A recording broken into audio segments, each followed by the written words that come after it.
The question is state the difference between authority, responsibility and accountability.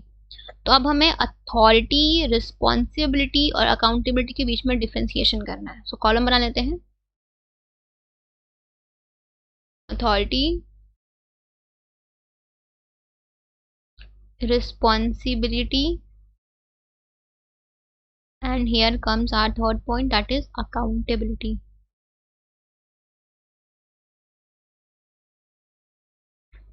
Just a second, रुक जाओ, हो गया आप मैम राइटिंग, थोड़ा अच्छे से लिख दूं।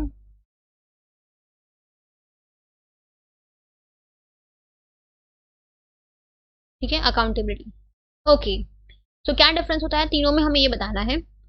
सबसे पहले आपका डिफरेंस होता है आपका मीनिंग वाला, राइट। तो अथॉरिटी क्या होती है? It is the right to give command, right.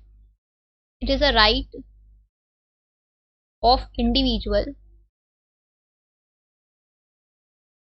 To command, right. Just a second, it is the right of individual to give command, right। किसको? to subordinates, ठीक है। it is the right of individual to give command to subordinates and to take actions within the scope of the job position, right। responsibility क्या होती है? it is the obligation of individual to carry out the assigned task, obligation to carry out assigned task, assigned task। और accountability क्या होती है? It is the obligation to carry out the responsibility, मतलब आपको जो भी रिस्पॉन्सिबिलिटी दी है उसको आपको कैरी आउट करना है। That means you are being answerable for the final outcome, right. It is a obligation to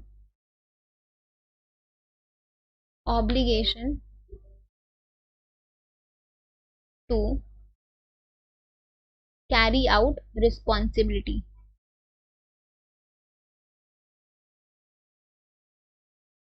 ठीक है। It is the obligation to carry out responsibility, ठीक है। ये आपका हो गया पहला डिफरेंस। दूसरा क्या होता है, अगर हम बात करें डेलीगेशन के पॉइंट ऑफ व्यू से, तो आप इनमें से किस किस को आप डेलीगेट कर सकते हो, किस किस को आप डेलीगेट नहीं कर सकते हो। तो अगर हम बात करें अथॉरिटी को, तो क्या हम अथॉरिटी को डेलीगेट कर सकते हैं? तो yes, it can be delegated, it can be delegated, हम अथॉरिटी को डेलीगेट कर सकते हैं, राइट। क्या हम रिस्पॉन्सिबिलिटी को डेलीगेट कर सकते हैं, शेयर कर सकते हैं? तो यस, हम रिस्पॉन्सिबिलिटी को भी डेलीगेट कर सकते हैं, बट एंटायरली नहीं, पूरी नहीं। हम कुछ हद तक रिस्पॉन्सिबिलिटीज को डेलीगेट कर सकते हैं, ठीक है। तो it can not be entirely delegated, it can not be, just a second रुक जाओ, it cannot be entirely delegated। उफ, वेट वेट वेट, मेरा पेन फिसल जा रहा है, wait. It can not be entirely delegated, right. क्या हम अकाउंटेबिलिटी को डेलीगेट कर सकते हैं? तो हम अकाउंटेबिलिटी को कभी भी डेलीगेट नहीं कर सकते हैं, ठीक है। Accountability can never be delegated, can never be delegated, ठीक है। अगर हम बात करें ओरिजिन की, तो अथॉरिटी कहाँ से ओरिजिनेट होती है? तो ये हमारी ऑरिजिनेट होती है हमारे जॉब पोजीशन से, हमारा जो फॉर्मल पोजीशन है ऑर्गेनाइजेशन में, वहां पर डिटरमाइन होती है कि किसकी कितनी अथॉरिटी है। अब सिंपल सी चीज, अगर जो आपका मैनेजर होगा उसकी जो अथॉरिटी होगी वो as compare to assistant manager वो ज्यादा होगी, राइट। तो जो आपकी अथॉरिटी होती है वो आपके जॉब पोजीशन से क्रिएट होती है या डिटरमाइन होती है, right. So it arises out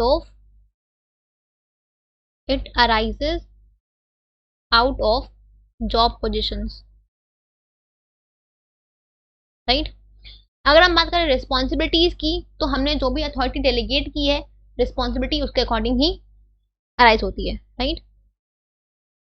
it arises out of या वेट, इट अराइजेस, आप ये लिख लो, इट अराइजेस फ्रॉम